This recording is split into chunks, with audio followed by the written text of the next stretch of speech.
نحمده ونصلي على رسوله الكريم اما بعد فاعوذ بالله من الشيطان الرجيم بسم الله الرحمن الرحيم رب اشرح لي صدري ويسر لي امري واحلل عقدة من لساني يفقهوا قولي۔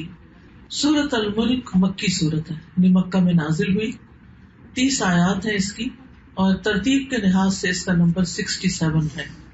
سورۃ طور کے بعد یہ نازل ہوئی ہے، اس کی 30 آیات ہیں۔ سورۃ ملک کے الملک کے علاوہ بھی نام ہے، سورۃ تبارک بھی اس کو کہا جاتا ہے، تبارک الذی بیدہ الملک بھی، المانع مانع کیونکہ یہ روکنے والی ہے، منع کرنے والی ہے عذاب قبر سے، منجیہ بھی کہا گیا نجات دینے والی، الواقیہ بھی بچانے والی، المجادلہ جھگڑا کرنے والی، یہ اپنے پڑھنے والے کے حق میں جھگڑا کرے گی اس کو بچانے کے لیے۔ سورۃ الملک سفارش کرنے والی سورت ہے۔ نبی صلی اللہ علیہ وسلم نے فرمایا، بے شک قرآن میں 30 آیات پر مشتمل ایک ایسی سورت ہے جس نے ایک آدمی کے حق میں سفارش کی حتیٰ کہ اس کو بخش دیا گیا، یعنی اس کو پڑھنے والا ہوگا۔ نبی صلی اللہ علیہ وسلم نے فرمایا، سورۃ تبارک عذاب قبر سے بچانے والی ہے۔ سورۃ ملک پڑھنے کی وجہ سے قبر میں مختلف عذاب کو راستہ نہیں دیتے۔ اگر سر کی طرف سے آتی ہے کوئی چیز تو یہ سورت کہتی ہے کہ یہ شخص سورت پڑھا کرتا تھا تو ادھر سے تم نہیں آ سکتے۔ پھر پیٹ کی طرف سے کوئی چیز آنے لگتی تو وہ بھی کہتا ہے کہ اس کا کوئی راستہ نہیں تمہارے لیے کیونکہ یہ شخص سورت ملک پڑھتا تھا۔ اسی طرح پاؤں کی طرف سے ایک اور روایت میں آتا ہے، نبی صلی اللہ علیہ وسلم نے فرمایا کہ قرآن میں ایک سورت ہے جس کی 30 آیات ہیں، وہ اپنے پڑھنے والے کے بارے میں جھگڑا کرے گی یہاں تک کہ اسے جنت میں داخل کرا دے گی۔ اس کی تلاوت کرنا بہترین کاموں میں سے ایک کام ہے۔ نبی صلی اللہ علیہ وسلم اس سورت کو اور سورۃ السجدہ کو پڑھے بغیر سویا نہیں کرتے تھے، اور اس کے پڑھنے کا جو وقت ہے وہ سونے سے پہلے کا وقت ہے۔ کبھی کبھی عشاء کی نماز میں آپ پڑھ سکتے ہیں، کوئی حرج نہیں، لیکن روٹین میں نہیں کہ ریگولرلی روز اس کی عادت نہیں ہونی چاہیے کہ روز عشاء کی نماز میں سورۃ ملک پڑھ کے اپنا فارغ ہو جائیں۔ لیکن کبھی ایسا ہوتا ہے نا، انسان بہت تھکا ہوتا ہے، اس کو پتا ہوتا ہے کہ اب میں نماز پڑھتے ہی بس میں سو جاؤں گا، تو بہتر ہے کہ پھر انسان پڑھ لے۔ تو سورت شروع ہوتی ہے، اعوذ باللہ من الشیطان الرجیم، بسم اللہ الرحمن الرحیم، تبارک الذی بیدہ الملک وہو علی کل شیء قدیر۔ تبارک بہت بابرکت ہے۔ تبارک کا لفظ جو ہے یہ بارکہ سے ہے، برکہ کا لفظ بروک سے بھی ہے۔ برکت میں فراوانی اور کثرت اور اضافے کا کانسیپٹ ہے کہ کسی بھی چیز کا ابنڈنٹلی ہونا، بہت زیادہ ہونا، ڈھیروں ڈھیر ہونا، اور پھر چونکہ تبارک کا لفظ بروک سے بھی ہے تو بروک کا معنی ہوتا ہے کسی چیز کا تمام ہونا، لزوم ہونا، ثبات ہونا۔ کیا مطلب ہے اس کا؟ ایک کثرت بھی، اور ایسی کثرت کہ جو باقی رہے۔ ایک ہوتا ہے نا کہ ایک کثرت ہوئی کسی چیز کی اور اس کے بعد ختم ہو گیا، لیکن برکت ایسی چیز ہے کہ جس میں کسی چیز کا بڑھ جانا بھی ہے، بڑھ جانے کا معنی بھی پایا جاتا ہے، اور اس کے ساتھ ساتھ اس کا اس جگہ پر جم جانا بھی، یعنی اس چیز کا ہمیشہ کے لیے باقی رہنا بھی۔ عربی میں کہتے ہیں برک البعیر، اونٹ اپنے گھٹنے رکھ کے بیٹھ گیا۔ اب جس گھر میں اونٹنی ہوتی تھی یا اونٹ ہوتا تھا، اس گھر کی تو موج ہوتی تھی، ایک خاص طور پر اگر اونٹنی ہو کہ وہ اس کا دودھ بھی اور پھر سواری کے کام بھی، اور پھر اگر وہ بچہ جنتی ہے تو اس سے مزید آمدنی میں بھی اضافہ، تو بہت ہی خیر و بھلائی کا آنا۔ یعنی جس گھر میں اونٹنی ہو وہاں سمجھے کہ کوئی غربت نہیں، پھر اس میں ان گھر والوں کی ساری ضروریات پوری ہو رہی ہیں۔ اور پھر بروک کے معنوں میں اگر لیا جائے تو اونٹنی جب بیٹھ جاتی ہے تو اس کو ہلایا نہیں جا سکتے کہ اٹھو اٹھو، اور وہ تو ایک جم اٹھ جائے، اس کے اٹھنا بھی بڑا مشکل ہوتا ہے، تو وہ جم جاتی ہے، ٹک جاتی ہے۔ اور کئی چیزیں تو ایسے جیسے چڑیا ہے، کوئی چھوٹی اور اس طرح کی مچھر مکھی ہے، تو اس کے تو کوئی قریب بھی جائے تو اڑ کے بھاگ جاتی ہے یا آگے سے ہل جاتی ہے۔ اسی طرح بکری ہے، بلی ہے، کتا ہے، یہ جانور ایسے ہیں کہ جو ٹک کے نہیں ایک جگہ بیٹھتے، لیکن اونٹ اگر بیٹھے تو پھر ٹک کے بیٹھتا ہے۔ تو عربوں کی جو لینگویج ہے، عربی زبان جو ہے، اس میں بے شمار الفاظ اونٹ سے تعلق رکھتے ہیں کیونکہ وہ ان کی زندگی کا مرکز و محور ہوتا تھا۔ تو بہرحال برکت کا معنی بھی اسی سے نکلا ہے. اور اسلامی اصطلاح میں برکت کا معنی ہوتا ہے کسی چیز میں خیر الہی کا ظاہر ہونا، اللہ سبحانہ وتعالیٰ کی طرف سے اس کے اندر خیر ڈال دینا. اور مبارک وہ چیز ہوتی ہے جس کے اندر خیر و برکت پائی جاتی ہے. تو بڑھنا اور زیادہ ہونا اور بھلائی کا ثابت ہونا اور پھر اس کا ہمیشہ قائم رہنا. اچھا، ایک لفظ ہوتا ہے برکت اور ایک ہوتا ہے تبارک. تو تبارک جو ہے اس کے معنوں میں کثرت پائی جاتی ہے، یعنی برکت سے بھی اوپر والا درجہ ہے اس میں. یعنی ایک ہوتی ہے عام برکت، بلیسنگ، وہ بھی بہت اچھی بات ہے. لیکن جب یہ کہا جاتا ہے تبارکت الدیار، گھروں میں برکت ہو گئی، تو اس کا مطلب ہے بہت زیادہ برکت ہو گئی. جیسے کہا جاتا ہے عربی میں تبارکت النخلہ، کھجور کا درخت بہت اونچا ہو گیا. تو کھجور کا درخت جب اونچا ہوتا ہے تو وہ عام دوسرے درختوں کے مقابلے میں سر نکال لیتا ہے، یعنی ان سب کے مقابلے میں اونچا ہو گیا. اسی لیے پھر تبارک کے معنوں میں عظمت اور بزرگی میں بڑھ جانے کے معنوں میں بھی استعمال ہوتا ہے. تو اللہ سبحانہ تعالیٰ کے نام کے ساتھ ہے تبارک اسم ربک ذو الجلال والاکرام، بہت زیادہ برکت والا ہے تیرے رب کا نام. قرآن مجید میں جہاں کہیں تبارک کا لفظ آیا ہے وہ اللہ سبحانہ تعالیٰ ہی کے لیے آیا ہے، کیونکہ سب سے زیادہ خیر اور بھلائی کا منبع اور مرکز جہاں سے سب کو خیر و بھلائی ملتی ہے وہ اللہ سبحانہ تعالیٰ ہی کی ذات ہے. تبارک الرحمن، تبارک اللہ. اور یہاں کیا ہے؟ تبارک الذی بیدہ الملک، بہت بابرکت ہے وہ جس کے ہاتھ میں پوری کائنات کی بادشاہت ہے. یعنی بابرکت ذات ہے، مبارک ذات ہے. اور تبارک بمانا بلند ہونے کے بھی، یعنی اللہ سبحانہ وتعالیٰ کی ذات بہت بلند ذات ہے، ہر ایک سے بلند ہے. یعنی بلند کے لیے علوم کا لفظ بھی آتا ہے، بڑائی کے لیے عظمت کا لفظ بھی آتا ہے، اللہ اکبر کا لفظ بھی آتا ہے، لیکن تبارک کا لفظ بھی آتا ہے کہ بہت بلند ہے. اور تبارک کا لفظ جو ہے عربی میں تفاعل کے وزن پر ہے، اور تفاعل کا معنی ہوتا ہے برکت سے تفاعل میں حروف زیادہ ہو گئے. تو عربی میں جب ایک روٹ سے ایک لفظ نکلتا ہے جس میں کم حرف ہے اس کا معنی تھوڑا سا چھوٹا ہوگا یا کم ہوگا، اور جب اس میں حروف بڑھتے جائیں گے تو اس معنی میں شدت پیدا ہو جائے گی، وہ معنی بھی زیادہ ہو جائے گا. تو یہاں پر کیا معنی بنے گا پھر؟ وہ بہت زیادہ بابرکت ہوا، تبارک الذی، وہ بہت زیادہ بلند و بالا ہوا. اللہ سبحانہ تعالیٰ خود بلند بھی ہے، برکت والا بھی ہے. اور یہ بات بھی یاد رہے کہ کسی بھی چیز میں جو بڑھوتری ہوتی ہے، برکت ہوتی ہے، وہ صرف اور صرف اللہ تعالیٰ ڈالتا ہے.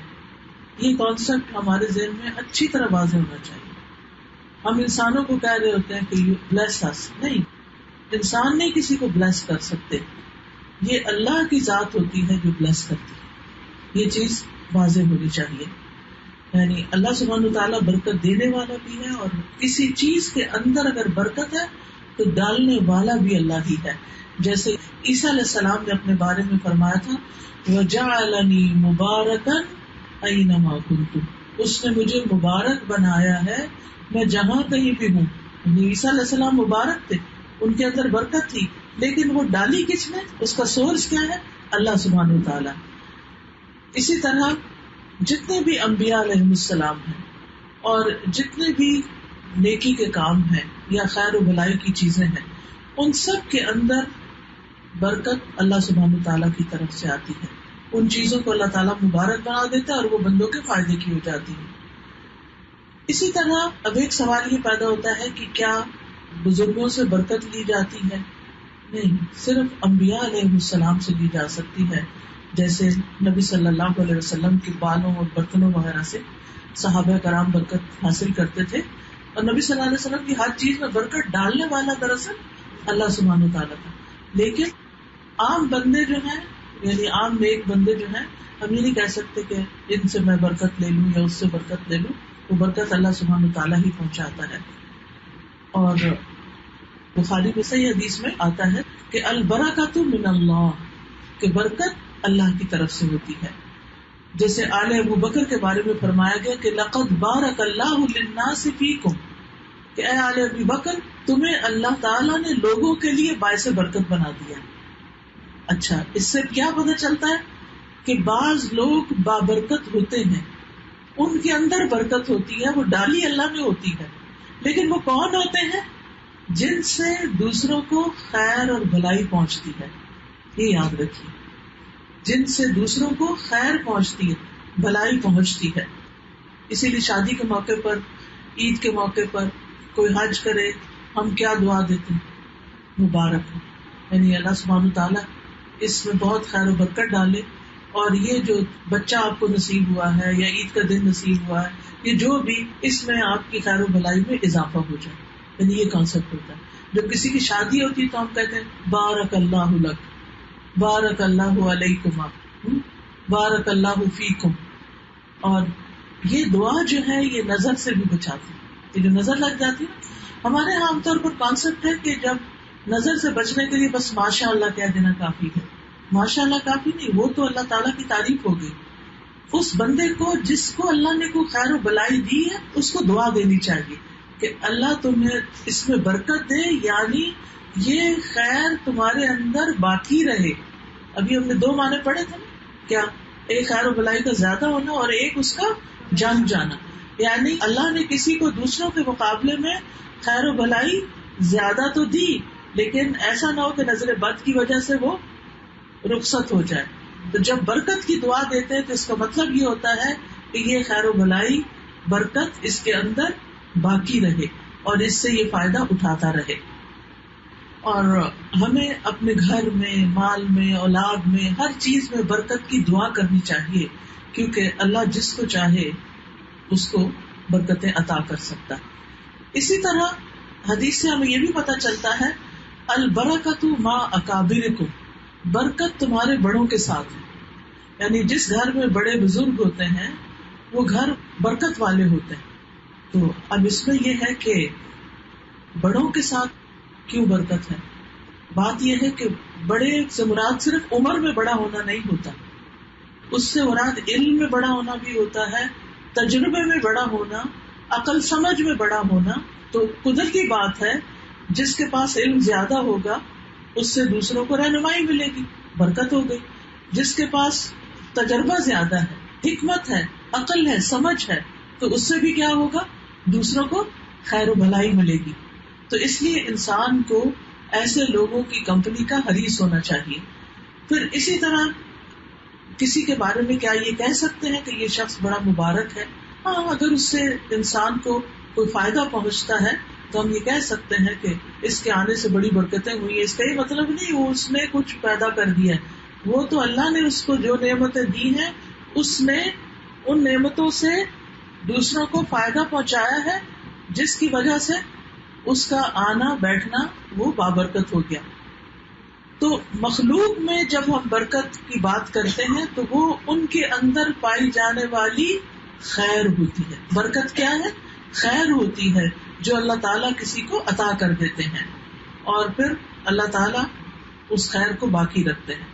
پھر اسی طرح کچھ جگہ بھی بڑی بابرکت ہوتی ہیں، جیسے قرآن مجید میں 2 بابرکت جگہوں کا ذکر آیا، یعنی کہ حرم تو اللہ نے بابرکت بنایا، اور اس کے علاوہ مسجد اقصی اور اس کے آس پاس کو. سبحان الذی اسری بعبدہ لیلا من المسجد الحرام الی المسجد الاقصی الذی بارکنا حولہ.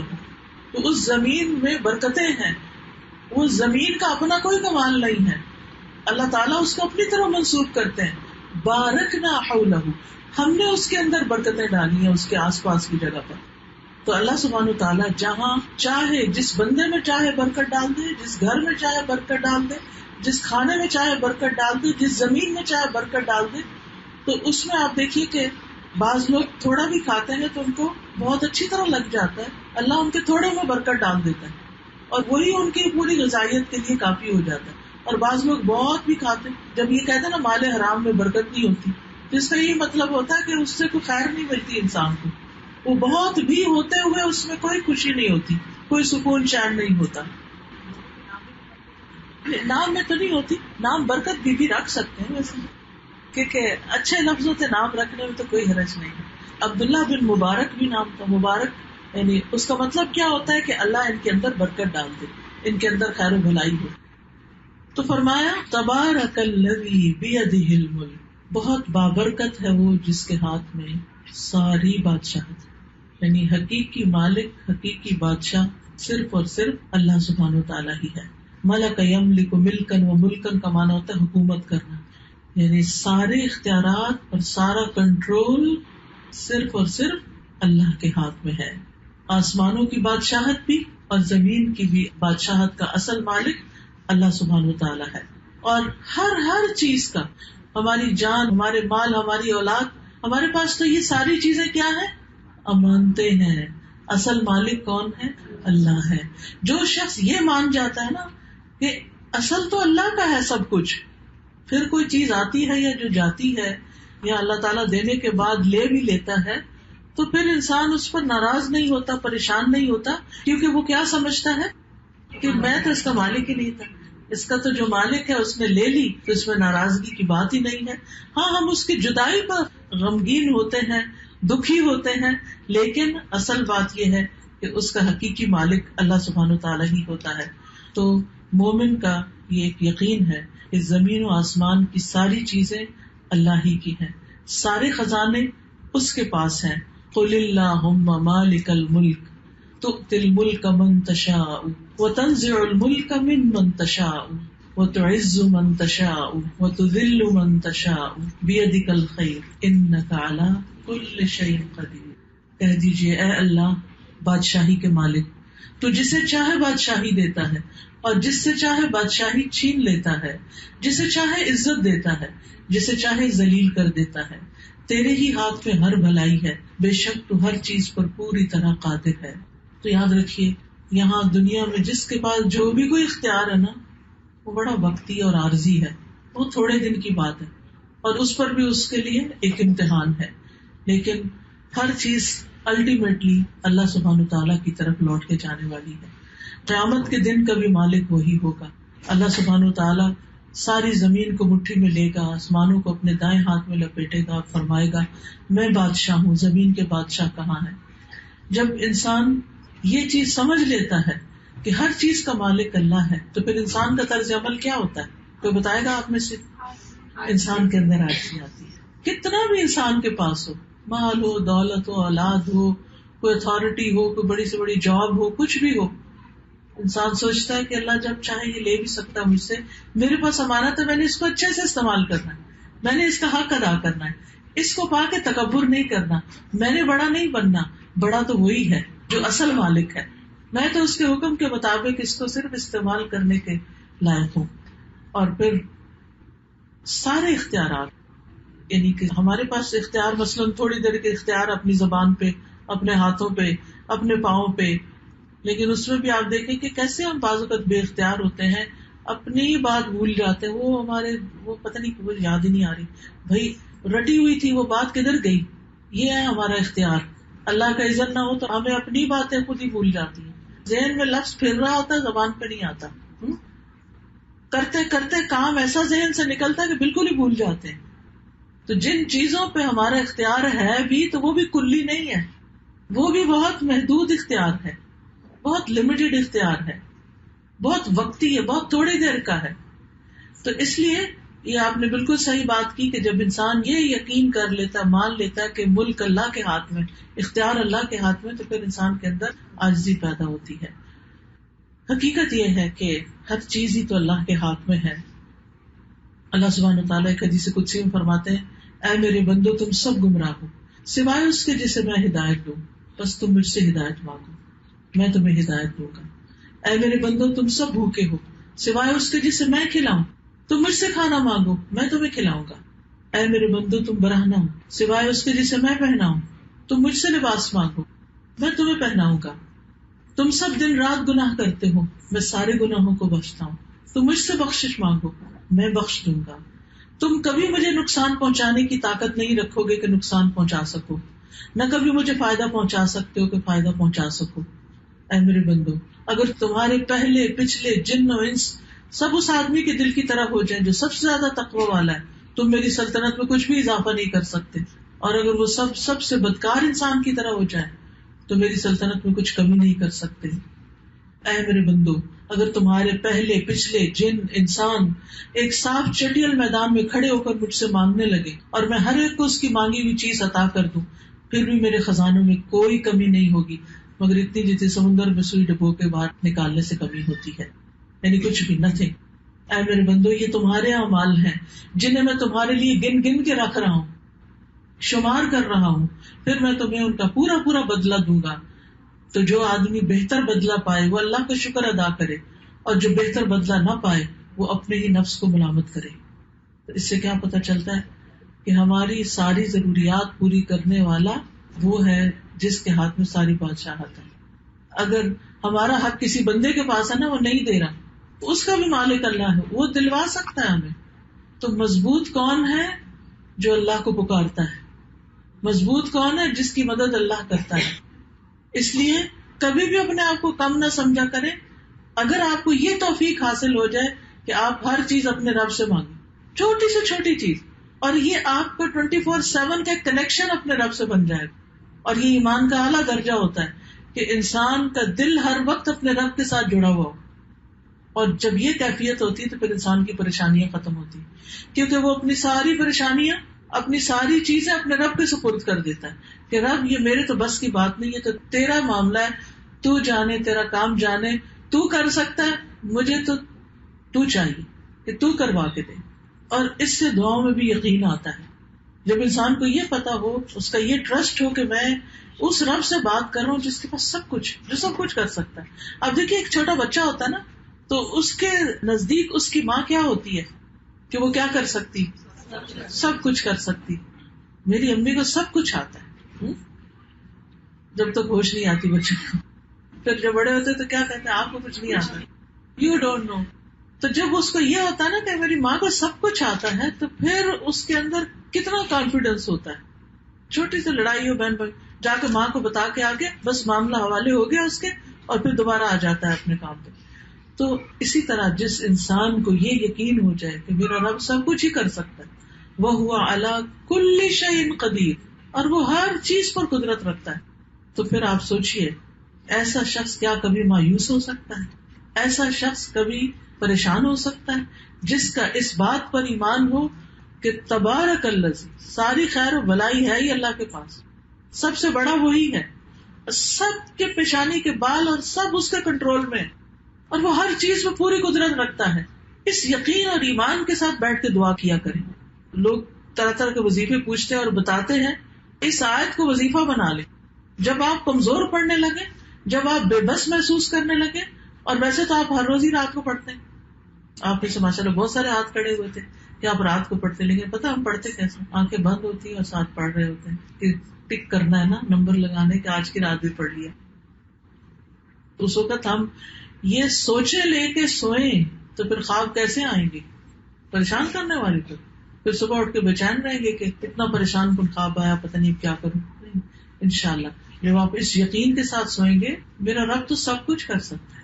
اور پھر وہ جو دعا ہے رات کو سوتے وقت ایک اور بھی، اللہم اسلمت نفسی الیک، اللہ میں نے اپنا آپ تیرے حوالے کر دیا، ووجہت وجہی الیک، اور اپنا چہرہ بھی تیری طرف کر لیا، وفوضت امری الیک، اور میں نے اپنا معاملہ تیرے سپرد کر دیا. جو بھی بوجھ ہے، جو بھی چیز بادر کر رہی، پریشان کر رہی، ساری اس کے حوالے کر دیں. آپ اس کو ٹھیک کر دیں. بعض اوقات ایسا نا، ہم کو کام بگاڑ لیتے ہیں اور پھر وہ ہم سے نہیں سنواتا، ہم اپنے سے بڑے یا اسکلفل یا جو بھی جانتے اس کہتے ہیں یہ لیں آپ اس کو ٹھیک کر دیں، مجھ سے نہیں ہوتی. بچے ایسے ہمارے ساتھ کرتے ہیں، الجھا کے چیزیں رکھ کے خراب کر کے کیسے آپ ٹھیک کر. تو بات یہ ہے ہم نے تو اپنے معاملے اپنی غلطیوں سے خود ہی الجھا لیے. ہر شخص کی زندگی میں کوئی نہ کوئی آزمائش ہوتی، کچھ نہ کچھ بگڑا ہوا ہوتا ہے، کچھ نہ کچھ کہیں نہ کہیں مسئلہ کھڑا ہوتا ہے. میں کیوں اتنے وثوق سے یہ بات کہہ رہی ہوں؟ اس لیے کہہ رہی ہوں کہ اللہ نے ہمیں بھیجا ہی امتحان کے لیے. امتحان تو ہوگا کبھی کسی طرف سے کبھی کسی، اور ہر روز ایک نیا ہی کھڑا ہوا ہوتا ہے. کچھ لانگ ٹرم ہوتے ہیں، کچھ شارٹ ٹرم ہوتے ہیں، پھر آتے گزر جاتے ہیں، ختم ہو جاتے ہیں. تو ان کو دل پہ رکھ کے اور ان کے بارے میں سوچ سوچ کے اپنے آپ کو ہلاک نہیں کرنا چاہیے. اپنے معاملات اپنے رب کے سپرد کر دینے چاہیے. یا رب میں کچھ نہیں کر سکتا، اور ساتھ اپنی بے بسی کا بھی اظہار. کیونکہ پتہ کیا، ہم سمجھتے ہیں کہ چیزیں میں کر سکتا ہوں، مجھے سب کچھ آتا ہے، مجھے پتا ہے. میں ایسی تیسی کر دوں گا، فلاں کر دوں گا، یہ کر دوں، بڑے بڑے بڑھ کے مارتے ہیں ہم، حالانکہ ہمارے ہاتھ میں کچھ نہیں ہے. تو ایسا بندہ پھر اپنی جب ایگو کا شکار ہوتا ہے اللہ اس کو اس کے نفس کے حوالے کر دیتا ہے. اچھا کرو دیکھتے پھر کیا کر لیتے ہو تم. لیکن جو بندہ عاجزی اللہ کے سامنے دکھاتا ہے، یا اللہ میں کچھ نہیں، جو تو نے مجھے دیا ہے نا وہ بھی تیرا ہی ہے، تو نے دیا ہے مجھے، میرا کوئی کمال نہیں، مجھ سے زیادہ قابل لوگ ہیں تو ان کو بھی دے سکتا تھا. تو اگر تو نے مجھے دیا یہ تیری ہی طرف سے ہے، لیکن جو میری پریشانیاں اور جو میرے مسائل ہیں اور جو میرے مسئلے ہیں ان کو میں نہیں حل کر سکتا، ان کو تو حل کر سکتا ہے، تو ان کو حل کر، تیرے حوالے. پھر آپ دیکھیں ہلکا ہو کے سوئیں گے، آپ کر کے تو دیکھیں، اپنی عاجزی کا اظہار کریں اور اس کی قدرت کا ذکر کریں. دیکھیے اس آیت میں اللہ سبحانہ تعالیٰ کی صفات کا بیان ہے. تبارک الذی، تبارک بھی اللہ تعالیٰ کی صفت ہے کہ برکت والا، بیدہ الملک، اللہ تعالیٰ کے ہاتھ کا ذکر ہوا ہے، ملک بادشاہت کا ذکر ہوا ہے، پھر قدرت کا ذکر ہوا، وَهُوَ عَلَىٰ كُلِّ شَيْءٍ قَدِيرٌ. ٹھیک ہے، تو اتنی ساری صفات کو قرآن مجید میں کیا آتا ہے، وَلِلَّهِ الْأَسْمَاءُ الْحُسْنَى فَادْعُوهُ بِهَا، اللہ کے ہیں اچھے اچھے نام، تم ان ناموں کے ساتھ اس کو پکارو. ہم نے بس صرف یہ کر رکھا ہے کہ بیمار ہو جائے تو یا سلاموں کو ختم کر لیں. چلے اللہ کے نام یا سلام سے بھی اس کو پکارتے ہیں، لیکن ان آیات کو پڑھ پڑھ کے اس کو پکارے. یا اللہ تو ہر چیز پہ قدرت رکھتا ہے، تو ہر چیز پہ غالب ہے، کوئی چیز اللہ کو عاجز نہیں کر سکتی، اس لیے میرا تعلق اور میرا اعتماد اور توکل اور یقین اور بھروسہ تیری ہی ذات پر ہے. تبارک الذی بیدہ الملک وہو علی کل شیء قدیر الذی خلق الموت والحیاۃ لیبلوکم ایکم احسن عملا، وہ جس نے موت اور زندگی کو بنایا. کیوں بنایا؟ لیبلوکم، تاکہ تمہارا امتحان لے، تمہیں آزما کر دیکھے. کس چیز کی آزمائش؟ ایکم احسن عملا، کہ تم میں سب سے اچھے کام کس کے ہیں، سب سے اچھا کون ہے عمل کے اعتبار سے، تو وہ عمل دیکھ رہا ہے. وَهُوَ الْعَزِيزُ الْغَفُورُ، اور وہ زبردست بھی ہے اور بخشنے والا بھی ہے. تو یاد رکھیے زندگی اور موت کا مالک کون ہے؟ اللہ. جس کو چاہتا ہے زندہ کرتا ہے اور جس کو چاہتا ہے موت دے دیتا ہے. ایک بعض اوقات ہم کہتے ہیں کہ ابھی تو اس کے مرنے کا وقت نہیں تھا. ہمیں زیادہ پتا ہے یا اللہ کو پتا ہے کہ کس کے مرنے کا وقت آیا اور کس کا نہیں؟ جس نے زندگی دی وہی موت دینے والا ہے، موت کو تخلیق کرنے والا بھی وہی ہے. اور پھر لیبلوکم، تاکہ تمہارا امتحان لے، تمہیں آزمائے. کس بات میں آزمائے؟ ایک معنی اس کا یہ کیا گیا کہ عقل کے اعتبار سے تم میں سے کامل کون ہے، یعنی کون اپنی عقل کا بھرپور استعمال کرتا ہے. تو ہمارا امتحان کیا ہوا؟ کس چیز کا ہوا؟ ہماری عقل سمجھ کا. اس کو تیز کرنے کی ضرورت ہے. عقل کیسے تیز ہوتی ہے؟ کوئی بتائے گا؟ عقل کو کیا چیز تیز کرتی؟ علم.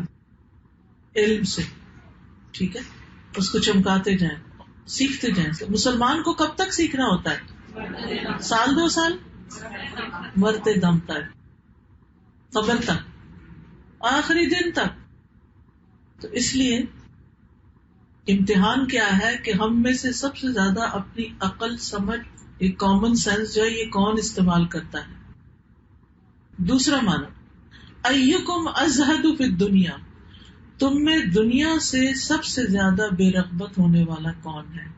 یعنی ایک امتحان ہمارا یہ ہے کہ کون دنیا میں بہت دل لگا لیتا ہے اور کون بے رغبت ہے. دنیا ہماری ضرورت ہے، ہمیں رہنے کے لیے گھر بھی چاہیے، ہمیں سونے کے لیے بیڈ بھی چاہیے، ہمیں پہننے کے لیے کپڑے بھی چاہیے، ہمیں جوتے بھی چاہیے، ہمیں کھانا بھی چاہیے، ہمیں بچے بھی چاہیے، ہمیں جاب بھی چاہیے، یہ سب چیزیں چاہیے. لیکن مومن ان چیزوں میں پھنس کے نہیں رہ جاتا، وہ اس کی زندگی کا مقصد نہیں ہوتی، وہ اس کی زندگی کی محبتوں کا مرکز نہیں ہوتی، وہ ان چیزوں کے گرد ہی گھوم کر نہیں رہ جاتا. وہ اللہ سے محبت کرتا ہے سب سے بڑھ کر، اور جن چیزوں سے بھی محبت کرتا ہے وہ اللہ کی خاطر کرتا ہے، تاکہ اللہ کی خاطر ان کو استعمال کر سکے. اپنے بچوں کو بھی اللہ کی اطاعت میں لگاتا ہے، اپنے مال کو بھی اللہ کی رضا کمانے کے لیے لگاتا ہے، اپنے جسم کو بھی اللہ کی رضا کے لیے استعمال کرتا ہے. تو یہی ہمارا امتحان ہے کہ کون دنیا سے محبت میں کھو جاتا ہے، دنیا کے بھنور میں ہی پھنس جاتا ہے، اور کون اس سے اوپر اٹھ جاتا ہے. تیسرا معنی، تم میں سے کون اللہ کی حرام کردہ چیزوں سے پرہیز کرنے والا ہے. حرام سے کون کون بچتا ہے، یہ امتحان ہے ہمارا. ابتلا کیا ہے، آزمائش کیا ہے، حرام سے کون بچتا ہے، اور کون اللہ کی اطاعت کی طرف سب سے زیادہ جلدی کرنے والا ہے. چوتھا معنی، ایکم للموت اکثر ذکرا، تم میں سے کون موت کو سب سے زیادہ یاد کرنے والا ہے، اور اس کے لیے سب سے اچھی تیاری کرنے والا کون ہے، اور اس سے ڈر کر بچنے والا اور احتیاط کرنے والا اور تقویٰ کرنے والا کون ہے. نمبر 5، پانچواں معنی اس کا کیا گیا ہے، تم میں سے کون سب سے زیادہ اپنی ذات کے عیبوں کو جاننے والا ہے. تو ہمارا امتحان کیا ہے کہ ہم نے اپنے آپ کو کتنا پہچانا، اپنی ویکنیسز کو کتنا جانتے ہیں. آپ دیکھیے کہ جیسے زمین ہوتی ہے نا، تو اگر اس پر آپ نے کچھ بنانا ہے، گھر وغیرہ یا کچھ، تو اس کی بنیادیں بھی کھودتے ہیں، لیکن اس کے ساتھ ساتھ جس کو پنجابی میں ٹوئے کہتے ہیں، کیا ہوتا ہے وہ گڑے، وہ گڑوں کی بھرائی بھی کرتے ہیں نا، تب اس پہ کوئی چیز بنتی. تو وہ بھرائی کرنا بڑا ضروری ہوتا ہے. ہم میں سے ہر شخص کی شخصیت کے اندر کہیں نہ کہیں گڑے ہیں، اور ان کو بھرنا بڑا ضروری ہے. ہمیں یہ دیکھنا چاہیے کہ ہم کس چیز میں پیچھے ہیں، کہاں کمی ہے ہم میں.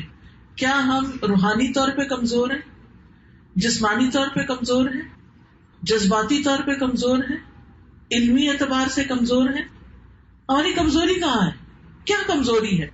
اور یہ ایمانداری کے ساتھ سچے دل سے اکیلے بیٹھ کے اپنی غلطیاں آپ ڈھونڈیں، میں کہاں کمی کر رہی ہوں، میرا کون سا ایریا ابھی تک بہت ویک ہے، اس کے پیچھے لگتے ہیں. کچھ لوگوں نے تو بڑی اچھی طرح پہچان لی میری تجوید کمزور ہے، تو لگتے ہیں سال سے تجوید پڑھ رہے ہیں کہ میں قرآن صحیح پڑھ لوں. بہت اچھی بات ہے. جب انسان کسی چیز کے پیچھے لگ جاتا ہے تو کچھ نہ کچھ ہاتھ آ ہی جاتا ہے. کچھ لوگ کہتے ہیں کہ مجھے قرآن کی سمجھ نہیں ہے، میرا یہ ویک ایریا، وہ قرآن سمجھنے کے پیچھے لگ جاتے ہیں. کچھ لوگ کہتے ہیں کہ میں نے جو یاد کیا مجھے بھول جاتا ہے. آپ کے ساتھ تو نہیں ہوتا ایسا؟ اس کا علاج صرف ریپیٹیشن، بار بار پڑھنا، بار بار دہرانا، بار بار. کچھ لوگوں کا حافظہ اچھا ہوتا ہے، وہ چند دفعہ پڑھ کے پھر پکا بھی کر لیتے ہیں، لیکن کچھ لوگ 10 دفعہ بھی پکا کرے پھر 11ویں دفعہ کچا ہوا پڑا ہوتا ہے، ان کو پھر پکا کرنے کی ضرورت. تو ہم میں سے ہر شخص کو اپنی ویکنیسز کا پتا ہونا چاہیے. کچھ لوگ اپنی غصے پہ نہیں کنٹرول کر سکتے، بہت اچھے ہوتے ہیں لیکن غصے کے بڑے تیز ہوتے ہیں، بڑا مسئلہ ہے. اور اس کے لیے علاج سوچنا چاہیے اور اس کمزوری کو دور کرنا چاہیے. کچھ لوگ شکوک و شبہات، وہم، منفی سوچوں کا شکار رہتے ہیں ہر وقت. تو آپ دیکھیے کہ جس طرح قانون کشش ثقل ہے نا، یعنی گریویٹیشنل پل جو ہے زمین کی، اس کا ایک لا ہے، اسی طرح ایک لا آف اٹریکشن بھی ہے. یعنی آپ جس طرح کی سوچ سوچیں گے نا، اسی طرح کی چیزیں آپ کو اٹریکٹ کریں گے اور آپ ان کو اٹریکٹ کریں گے، وہ پل کر لیں گے. آپ جس چیز کا خوف آپ کے ذہن میں بیٹھ گیا، کسی انسان کا خوف بیٹھ گیا، اس سے ڈرتا ہے مجھے، اس بیچارے کو پتہ بھی نہیں اور آپ ڈرے جا رہے ہیں، تو کیا ہوگا؟ وہ ویسے ہی چیز نظر آنے لگے گی آپ. تو اپنی ویکنیسز کو دیکھیں کہ میں کس چیز سے ڈرتی ہوں، کیا چیز مجھے رلاتی. 20 سال پہلے کسی نے کوئی گالی دی تھی تو وہ ابھی تک نہیں بھول رہی، روز یاد کر کے روتے ہیں اس کو. دس از اے ویکنیس. ہم بری باتیں اپنے دماغ سے کھرچ کے باہر نہیں پھینک سکتے. گھر کی صفائیاں خوب کرنا جانتے ہیں، دل کی صفائی نہیں جانتے، دماغ کی صفائی نہیں جانتے. تو یہ کرنے کی ضرورت ہے. تو ہم میں سے ہر شخص کو اپنی ذات کے عیبوں کو جاننا ہے. یہ سورۃ الملک کا میسج ہے آپ کے لیے، میرے لیے بھی، آپ کے لیے بھی. اور جو ایریا ویک ہو اس کو اسٹرانگ کر، تاکہ مرنے سے پہلے تیاری کر لیں نا، مر کے اللہ کے حضور حاضر ہونا، تیاری کر لیں. آپ دیکھیے جب ہم گھر سے نکلنے لگتے ہیں تو اپنے کپڑوں کے عیب کو، اپنے چہرے کے، اپنے ان سب چیزوں کو دور کر لیتے ہیں. جو ویک ایریاز ہوتے ہیں ہمارے، ان کو ٹھیک کرتے ہیں تاکہ ہم پریزنٹیبل ہوں. تو ایک دن اللہ سے بھی تو ملاقات کرنی ہے نا، وہاں بھی تو پریزنٹیبل ہونا چاہیے نا ہمیں. تو وہ اسی صورت میں ہوں گے جب اپنی ان کمزوریوں کو دور کریں گے. پھر آپ دیکھیے چھٹی چیز، اپنی تقدیر میں سب سے زیادہ راضی ہونے والا. کچھ چیزیں نا تقدیر میں لکھی ہوتی، کسی شخص کے ساتھ شادی ہو گئی، اس کے ساتھ نہیں بنی، یہ تقدیر میں تھا. اب اللہ سے ناراض نہیں ہو سکتے، کسی وجہ سے ہی اس نے ہمارے حصے میں اس شخص کو لکھا. کوئی اولاد ایسی ہو گئی کہ جو ہمارے لیے سردردی بن گئی، تو اب ہم ہر وقت اپنے آپ کو کوستے رہتے میرے ہی پلے ایسی اولاد کیوں پڑ گئی، میں ہی کیوں، پھر کمپیرزن بھی کرتے رہتے دوسروں سے. تو کچھ چیزیں ہمارے حصے کی تھی، ہمیں مل گئی، اب ان سے نبھانا چاہے، اب ان کو سہنا جائے. اور جو سہ جاتا ہے وہ رہ جاتا ہے، پھر انسان کم از کم گزارا کر لیتا ہے، ورنہ تو انسان اپنے آپ کو ہی ہلاک کر ڈالتا ہے. تو تقدیر پر راضی، کوئی فوت ہو گیا، کوئی مال چلا گیا، کوئی جان میں نقصان ہو، کوئی بیماری آ گئی، کوئی جاب چلی گئی، کچھ ہو گیا، پھر تقدیر میں تھا، ایسا ہونا تھا، اس میں بھی خیر ہو. پہلا جملہ جو منہ سے نکلنا چاہیے نا، انا للہ کے بعد، وہ کیا ہے؟ اس میں بھی خیر ہے. اور اگر آپ واقعی دیانت داری سے جملہ بول رہے ہیں نا، اللہ آپ کو اس کی خیر دکھائے گا، کیونکہ ان مع العسر یسرا، فإن مع العسر یسرا، تنگی کے ساتھ آسانی بھی، بس یقیناً تنگی کے ساتھ آسانی، لیکن ہمیں وہ نظر نہیں آتی جس کی وجہ سے ہم پریشان رہتے ہیں. تو اللہ سبحانہ و تعالیٰ امتحان لے رہا ہے، عمل کا امتحان. ایکم احسن عملا، کہ تم میں سے کون زیادہ اچھا ہے عمل کے اعتبار سے، کچھ کر کے آنے والا کون ہے. یہاں پر آپ ایک بات نوٹ کریں گے کہ کثرت عمل کی بات نہیں ہوئی، احسن عمل کی بات ہوئی ہے. اس سے کیا سبق ملتا ہے کہ بتائے گا کیا کرنا ہے ہمیں؟ کوالٹی، کوانٹٹی کے پیچھے نہیں جانا، کوالٹی. ٹھیک ہے، اگر کوالٹی اچھی ہوگی تو کوانٹٹی بھی بڑھا لیں، نو ہارم، اچھا ہے، چیز ہو اچھی ہو اور زیادہ ہو تو بہت ہی اچھا ہے. لیکن اگر زیادہ نہیں تو کم از کم، مثلاً 100 نفل پڑھنے کی بجائے اگر 10 بھی پڑھ لیے نا، کوالٹی اچھی ہوئی تو وہ زیادہ وزنی ہوگی. اسی طرح اگر آپ تھوڑا سا بھی صدقہ کرتے ہیں لیکن چھپا کے کرتے ہیں، اللہ کی خاطر کرتے ہیں، اخلاص کے ساتھ کرتے ہیں، تو وہ ڈھیروں مال خرچ کرنے سے کہیں زیادہ بہتر ہے جو دکھا کے کرتے ہیں، جس میں دکھاوا ہوتا ہے. تو کوئی بھی چیز احسن عمل، ایکم احسن عملا. ابن قیم رحمہ اللہ اپنی کتاب المنار المنیف میں کہتے ہیں احسن عمل زیادہ خالص اور زیادہ درست ہوتا ہے. یہ ایسا عمل ہوتا ہے جو اللہ کی رضا اور اس کی محبت کے موافق ہوتا ہے. احسن عمل کون سا ہے؟ جو اللہ کو محبوب ہے. وہ عمل احسن نہیں ہوتا جو اس سے خالی ہو، اگرچہ بہت زیادہ ہو. تو اللہ سبحانہ و تعالیٰ چاہتا یہ ہے کہ اس کی عبادت ایسے عمل کے ساتھ کی جائے جو اس کے لیے زیادہ رضا کا باعث ہو، چاہے تھوڑا ہی ہو، نہ کہ ایسا عمل جو ہو تو زیادہ لیکن اللہ کو راضی نہ کرے. تو اپنے آپ کو بہت نہ تھکائیں کہ 10 چیزوں میں ہاتھ ڈال لیں اور ایک میں بھی کوالٹی نہ ہو. کوالٹی احسان کے درجے پہ عمل. آپ دیکھیں ہمیں دنیا کی چیزوں میں سے بھی زیادہ اچھی کون سی لگتی، جو زیادہ خوبصورت ہوتی، جن کی کوالٹی اچھی ہوتی. بعض اوقات آپ جاتے ہیں نا کچھ خریدنے، ساکس کا ایک پیئر ہی لینا ہوتا ہے، ایک سستا مل رہا ہوتا ہے، اسی قیمت میں 3 مل رہے ہوتا ہے، اور ایک میں ایک مل رہا ہوتا ہے، تو آپ کہتے ہیں یہ ایک بہتر ہے، اس کی کوالٹی اچھی ہے. آپ اس وقت اس میں نہیں جاتے کہ 3 مل جائیں گے، نہیں، وہ ردی تھوڑے دن میں بیکار ہو جائیں گے تو فائدہ کیا.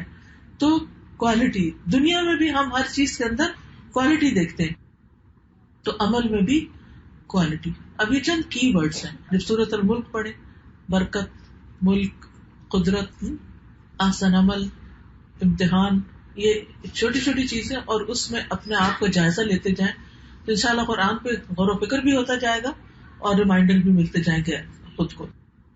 پھر وہ کہتے ہیں کہ پس کثرت والے عمل سے زیادہ اللہ کو دوسرا عمل راضی کرتا ہے. یہی وجہ ہے کہ دونوں عمل صورت میں تو ایک جیسے ہوتے ہیں، جبکہ ان دونوں کے درمیان بلکہ ان میں سے کم عمل اور زیادہ عمل کے درمیان فضیلت میں بہت فرق ہے. وہ فرق زمین و آسمان سے بھی زیادہ بڑا ہے. یعنی جو عمل قبول ہو جائے تھوڑا سا بھی، بہت بڑا ہو گیا. کیونکہ آپ دیکھیے کہ جب ایک انسان ایک کھجور بھی اللہ کے راستے میں اخلاص کے ساتھ دیتا ہے، اللہ سبحانہ و تعالیٰ اس کو اپنے دائیں ہاتھ سے وصول کرتے ہیں اور پھر اس کو بڑھانا شروع کر دیتے ہیں. جیسے تم میں سے کوئی اپنے پچھیرے کو، گھوڑے کے بچے کو پالتا ہے، حتیٰ کہ ایک لقمہ کتنا بن جاتا ہے. سنا میں نے، یہ حدیث سنی بھی ہے، احد پہاڑ جتنا ہو جاتا ہے ایک لقمہ. لیکن وہ دیا آپ نے اتنے اخلاص کے ساتھ. بازو کا تھا ہوتا ہے نا، دکھاوے کے لیے ڈھیر بنا لیتے ہیں. اللہ کو راضی کرنا مقصود نہیں ہوتا، اپنی شان دکھانی مقصود ہوتی ہے. لیکن دوسری طرف ایک مٹھی بھر کھجوریں بھی اتنی قبول کی جاتی ہیں کہ پورے مال کے اوپر رکھ دیا جاتا ہے. تو ہر چیز کے اندر خوبصورتی لانی ہے، اور خوبصورتی آتی ہے اچھی نیت کے ساتھ اور نبی صلی اللہ علیہ وسلم کے طریقے پر عمل کرتے ہوئے. حدیث جبریل میں آتا ہے احسان یہ ہے کہ تم اللہ کی عبادت اس طرح کرو گویا تم اللہ کو دیکھ رہے ہو. پھر اگر یہ یقین نہ حاصل ہو تو کیسے؟ کیا سوچو کہ وہ تم کو دیکھ رہا ہے. تو احسن عمل جو ہے اس میں ایک تو اخلاص ہوتا ہے، دوسرا شریعت کے مطابق ہوتا ہے. اسی طرح احسن عمل والے لوگ کون ہیں، کن کے عمل اچھے ہیں؟ رسول اللہ صلی اللہ علیہ وسلم نے فرمایا کیا میں تمہیں یہ نہ بتاؤں کہ تم میں سے بہتر کون ہے؟ ہر شخص کو یہ شوق ہوتا ہے نا کہ میں دوسروں سے اچھا ہوں. فرمایا تم میں سے سب سے اچھا کون ہے؟ عرض کیا گیا جی ہاں یا رسول اللہ. آپ نے فرمایا تم میں سے سب سے بہتر لوگ وہ ہیں جن کی عمر طویل ہو، عمر لمبی ہو، اور وہ تم میں عمل کے اعتبار سے احسن ہو، اچھے کاموں میں زندگی گزری ہو. پھر اسی طرح ہر چیز کو اچھی طرح کرنا ضروری ہے، حتیٰ کہ جانور ذبح کیا جائے تو اس کو بھی راحت پہنچائی جائے، وہ بھی طریقہ پراپر سیکھ کے، اور اس کے سامنے چھری کو نہ تیز کیا جائے نبی صلی اللہ علیہ وسلم کے حکم کے مطابق. اسی طرح آپ صلی اللہ علیہ وسلم نے فرمایا تم میں سے کوئی شخص جب اپنے اسلام کو احسن بنا لے تو ہر نیک کام جو وہ کرتا ہے اس کے عوض 10 سے لے کر 700 گنا تک نیکیاں لکھی جاتی ہیں، اور ہر برا کام جو کرتا ہے وہ ایک ہی برائی لکھی جاتی. تو اب آپ دیکھیے 10 تو منیمم ہے جو ہر ایک کو مل جائے گی، لیکن 10 سے آگے 20 کس کو ملنی ہے، 30 کس کو، 100 کس کو، 700 کس کو، وہ ڈپینڈ کرتا ہے کہ کس کے کام کی کوالٹی کیسی ہے. اب ظاہر ہے جو لوگ اچھی طرح تجوید سے قرآن پڑھتے ہیں خوبصورت طریقے سے، obviously ان کا اجر زیادہ ہے. جو سمجھ کے پڑھتے ہیں ان کا اجر اور بھی زیادہ ہے، جو اس کو حفظ کر لیتے ہیں ان کا اجر اور بھی زیادہ ہے، اور بہت عمدہ طریقے سے اس کو پھر یاد بھی رکھتے ہیں. تو بہت ضروری ہے کہ کوئی بھی چیز ہو، چاہے قرآن کا پڑھنا پڑھانا ہو یا کوئی گھر کا کام ہو، ہر چیز کے اندر ایک خوبصورتی لائی جائے. وَهُوَ الْعَزِيزُ الْغَفُورُ، اور وہ زبردست ہے، بخشنے والا ہے. العزیز کا ایک معنی ہوتا ہے زبردست، ایک معنی ہوتا ہے سب پر غالب، یعنی سب اس کے کنٹرول میں ہے. اب اس میں آپ دیکھتے ہیں اللہ کی کیسی کیسی کوالٹیز بیان ہو رہی ہیں کہ جس سے یہ پتہ چلتا ہے کہ ہر چیز اسی کے پاس ہے. قوت، شدت، غلبہ، عزت، مرتبہ، شان. پھر یہ کہ وہ محفوظ ہے، کوئی چیز اس کو نقصان نہیں دے سکتی، تمام مخلوقات پر غالب ہے. لیکن اس کے ساتھ ساتھ الغفور بھی ہے. یہ ہے ہمارا پیارا رب. بندوں میں آپ دیکھیں جس بندے کو کوئی عزت مل جائے، قوت مل جائے، کوئی پاور، اختیار، اتھارٹی مل جائے، اور اس کی جناب میں کوئی غلطی کر جائے تو اس کا حال کیا ہوتا ہے؟ کیا کرتا ہے وہ؟ معاف کر دیتا ہے. جی بالکل. لیکن کیا زبردست کمبینیشن ہے نا کہ ایک طرف اس کے اندر اتنی پاورفل کوالٹیز ہیں اور دوسری طرف وہ معاف کرنے والا. کتنا پیارا ہمارا رب کہ سب کچھ اس کے کنٹرول میں ہے. وہ چاہے تو اڑا کے رکھ دے، ایک لمحے میں ہمیں زیرو کر کے رکھ دے، سب کچھ کر سکتا ہے. اس کے باوجود وہ ہمیں معاف کرتا چلا جاتا ہے، کرتا ہی چلا جاتا ہے، کرتا ہی چلا جاتا ہے. الغفور، اپنے بندوں کے گناہوں اور عیبوں پہ پردہ ڈالنے والا. ہم میں سے کون ہے جو دعویٰ کرے کہ میں نے کبھی کوئی گناہ نہیں کیا، میری غلطی کوئی نہیں؟ ہم سب گناہ گار ہیں، ہم سب سے غلطیاں ہوتی ہیں، ہم سب سے کوتاہیاں ہوتی ہیں. لیکن اللہ تعالیٰ نے ہمارے عیبوں کو چھپایا ہوا ہے، اسی لیے لوگ ایک دوسرے سے محبت کرتے ہیں. اگر ہمارے سارے عیب ظاہر ہو جائیں تو کوئی ہماری شکل دیکھنا پسند نہ کرے.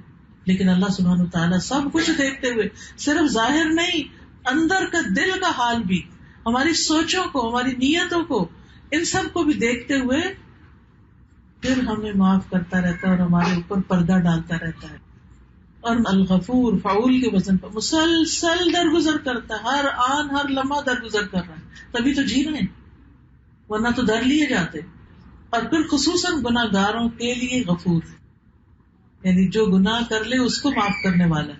اور گناہ جو آسمان کے کناروں تک بھی پہنچ جائے، اتنا بڑا بھی کوئی گناہ گار ہو، لیکن اگر وہ معافی چاہتا ہے تو اللہ تعالیٰ اس کو معاف کر دیتا ہے. اگر اس کے عیبوں سے دنیا بھری ہوئی ہو، لیکن اللہ چاہے تو ان سب کو پردے میں ڈال دے، چھپا دے. وہ چاہے تو انتقام لے، لیکن وہ انتقام نہیں لیتا، بلکہ معاف کرنے کو پسند کرتا ہے. اسی لیے ہم یہ دعا پڑھتے ہیں نا, اللہم انک عفو تحب العفو فاعف عنی. اللہ تو معاف کرنے کو پسند, آپ بہت زیادہ معاف کرنے والے, معاف کرنے سے محبت رکھتے. سبحان اللہ. ہمارے جملے کیا ہوتے ہیں, ہم میں سے ہر ایک نے کبھی نہ کبھی تو یہ کہا ہی ہوگا, اس کو تو میں کبھی معاف نہیں کروں. ہماری ہستی اور مجال بھی کیا ہے, لیکن اللہ سبحانہ و تعالیٰ سب کچھ اس کے پاس ہے, پھر بھی وہ معاف کرنے سے محبت رکھتا ہے. تحب العفو, ہمارے پاس ہے بھی کچھ نہیں پھر بھی اتنی اکڑ, اور جس کے پاس سب کچھ ہے اس کو معاف کرنا پسند ہے. سبحان اللہ. پھر ایسے رب سے انسان کیوں دور ہو. اور پھر اللہ سبحانہ و تعالیٰ صرف دنیا میں ہی نہیں ڈھانپ رہا, آخرت میں بھی ڈھانپے گا.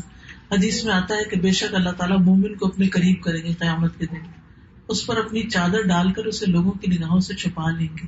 پھر فرمائیں گے کیا تجھے فلاں گناہ یاد ہے, فلاں گناہ یاد ہے؟ تو وہ کہے گا جی ہاں ہے میرے رب. یہاں تک کہ جب سارے گناہوں کا انسان اقرار کر لے گا اور اپنے دل میں یہ سوچ لے گا کہ اب تو میں ہلاک ہو گیا, اتنے میرے گناہ. دنیا میں تو ہم گناہ کو گناہ بھی نہیں مانتے, غلطی کر کے پھر کہتے میں نے کیا قصور کیا, میری کیا غلطی ہے. تمہارا حال یہاں تو یہ ہے, لیکن وہاں تو سب کچھ دکھا دیا جائے گا. فَمَن يَعْمَلْ مِثْقَالَ ذَرَّةٍ شَرًّا يَرَهُ, جو شر کا ذرہ بھی کرے گا وہ بھی دیکھ لے گا. تو انسان سمجھے گا اب تو میں گیا, میں تو ہلاکت ہونے لگی ہے. تو اللہ تعالیٰ اس سے فرمائے کہ میں نے دنیا میں تیری پردہ پوشی کی تھی, دنیا میں تیرے عیب ڈھانکے تھے, آج میں تیری بخشش کرتا ہوں.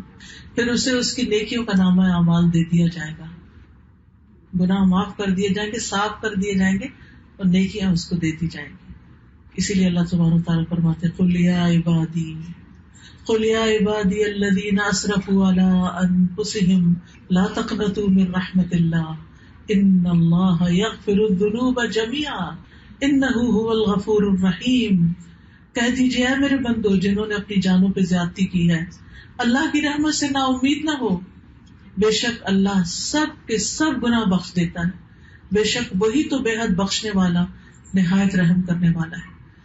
لیکن جب تک انسان زندہ ہے, جب تک یہ وعدہ ہے, مرنے کے بعد پھر کچھ نہیں کر سکتا ایسا, اللہ یہ کہ دوسرے لوگ دعا کریں اور اللہ اس کو سن لے.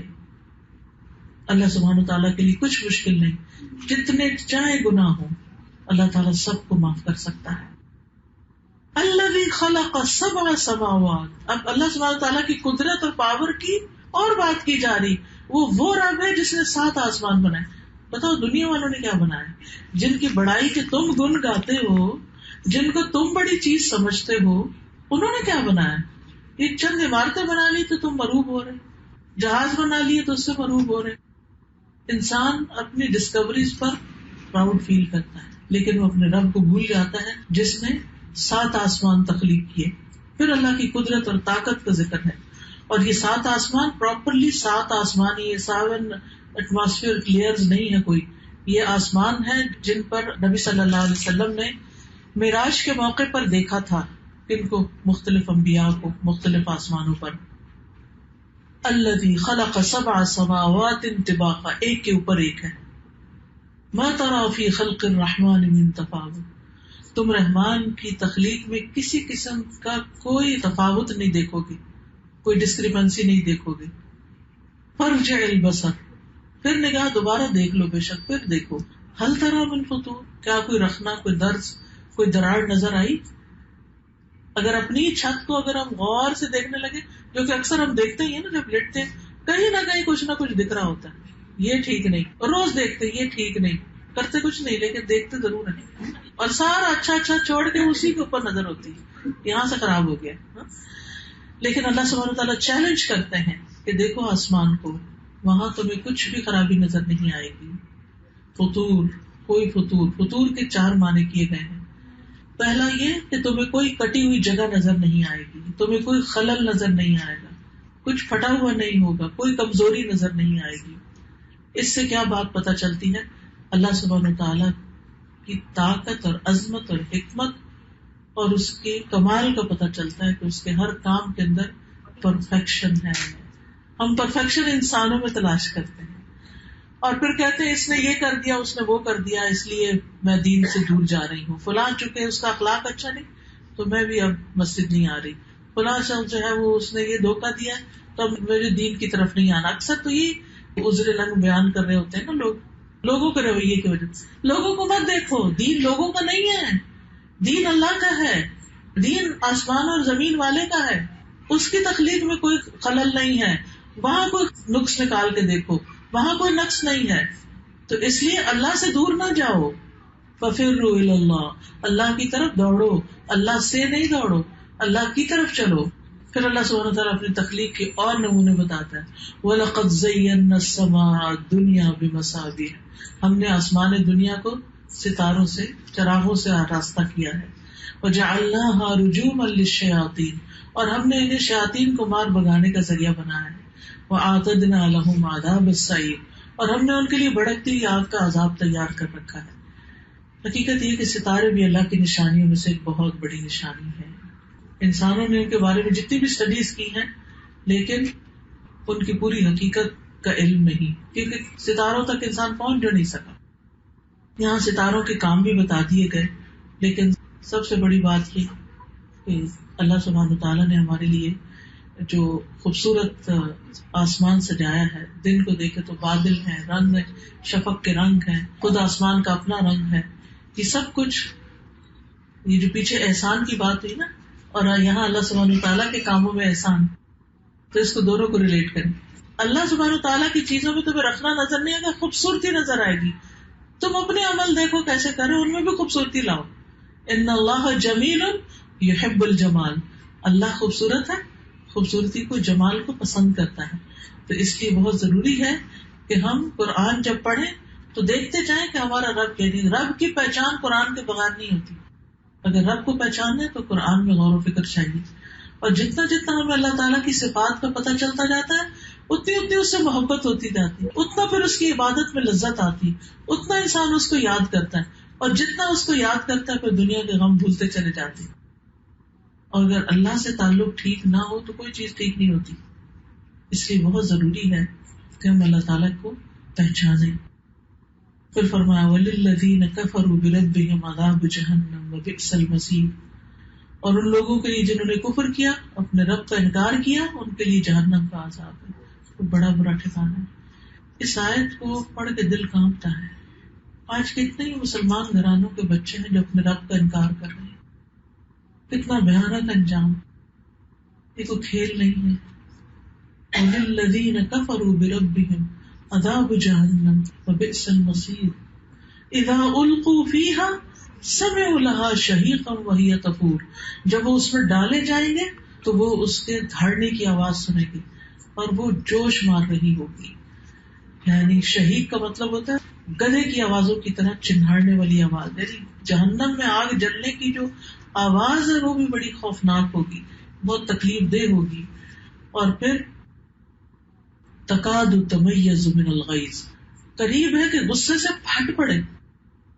دنیا میں جو لوگ غصے سے پھٹ پڑتے ہیں ان کا علاج یہاں رکھا گیا ہے. پھٹ پڑنا، جیسا عمل ویسی جزا. بلا وجہ کسی کے اوپر برس پڑنا، ظلم کرنا، زیادتی کرنا، اس کا انجام یہاں رکھا گیا ہے. رب کا انکار، رب کی باتوں کا انکار، یہ جوک نہیں ہے، یہ معمولی باتیں نہیں ہے، یہ بہت سیریس کرائم ہے.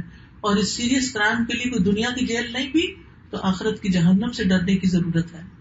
تکاد تمیز من الغیظ کلما القی فیہا فوجا، جب کبھی اس میں گروہ ڈالا جائے، کثرت سے گروہ میں فوج ڈالی جائے. فوج میں 2-4 لوگ تھوڑی ہوتے ہیں، سینکڑوں ہزاروں ہوتے ہیں. سألہم خزنتہا، تو جہنم کے جو باڈی گارڈ ہوں گے وہ کہیں گے الم یأتکم نذیر، تمہارے پاس کوئی ڈرانے والا نہیں آیا تھا. آج ہم کہتے ہیں نہیں بچوں کو مت ڈراؤ، بچوں کو خوف زدہ نہیں کرو. نہیں ڈراؤ، لیکن ان کو یہ تو بتاؤ کہ اللہ کے انکار کا انجام کیا ہے، شاید ان کے دل پہ کوئی بات اثر کر جائے. تو جہنم کے داروغہ کہیں گے تمہیں کسی نے کچھ نہیں بتایا تھا. تو کتنی ضرورت ہے ان چیزوں کے ریمائنڈر کی. فاعترفوا بذنبہم، وہ اپنے گناہوں کا اعتراف کر لیں گے کہ ہماری غلطی تھی. فسحقا لاصحاب السعیر، تو لعنت ہے بھڑکتی ہوئی آگ کے ساتھیوں پر. اس کے برعکس ان الذین یخشون ربہم، بے شک وہ لوگ جو اپنے رب سے غائبانہ طور پر ڈرتے ہیں، رب کو دیکھا نہیں لیکن پھر بھی رب سے ڈرتے ہیں، اس کی نشانیوں کو دیکھ کر اس کی عظمت کا احساس رکھتے ہوئے اس سے عاجزی اختیار کرتے ہیں. لہم مغفرۃ واجر کبیر، ان کے لیے بخشش بھی ہے اور بہت بڑا اجر بھی ہے. یعنی غائبانہ ڈرنے والوں کے لیے مغفرت اور اجر ہے. غائبانہ کون ڈرتے ہیں؟ جو لوگوں سے چھپ کے نیک اعمال کرتے ہیں. اللہ صرف تیرے لیے کر رہی ہوں، کسی کو نہیں دکھانا چاہتی، کسی کو نہیں بتانا چاہتی. تجھ سے ڈر لگتا ہے. تنہائی میں بیٹھ کے روتے ہیں کہ اللہ تو مجھے پکڑنا نہیں. پوشیدہ عمل کرنا جو ہے یہی اس بات کا ثبوت ہے کہ انسان اللہ سے ڈرتا ہے. پھر اپنی عبادتیں اور صدقہ چھپا کے کرنا. 7 لوگوں کو اللہ قیامت کے دن اپنے سائے میں جگہ دے گا جس دن کوئی اور سایہ نہ ہوگا. ایک وہ شخص جس نے صدقہ اتنا چھپا کے دیا کہ دائیں ہاتھ نے دیا تو بائیں کو بھی نہیں پتا چلا کہ کیا دیا. یہ لوگ اپنے رب سے غائبانہ طور پر ڈرتے ہیں. تنہائی میں اللہ کی یاد سے آنسو بہانا، تنہائی میں اور لوگوں کے سامنے ایک جیسی نماز پڑھنا، فرق نہ ہونا. یہ نہیں کہ کوئی دیکھ رہا تو سیدھے ہو کے کھڑے ہو گئے اور ویسے ڈھیلے ڈھالے. نہیں، اللہ سے نہیں ڈرتے. جہاں صرف اللہ دیکھتا ہے وہاں تو اور زیادہ اچھی نماز ہونی چاہیے، اور جہاں لوگ دیکھتے ہیں ان سے ہم ڈرتے ہیں. وَأَسِرُّوا قَوْلَكُمْ أَوِ اجْهَرُوا بِهِ إِنَّهُ عَلِيمٌ بِذَاتِ الصُّدُورِ.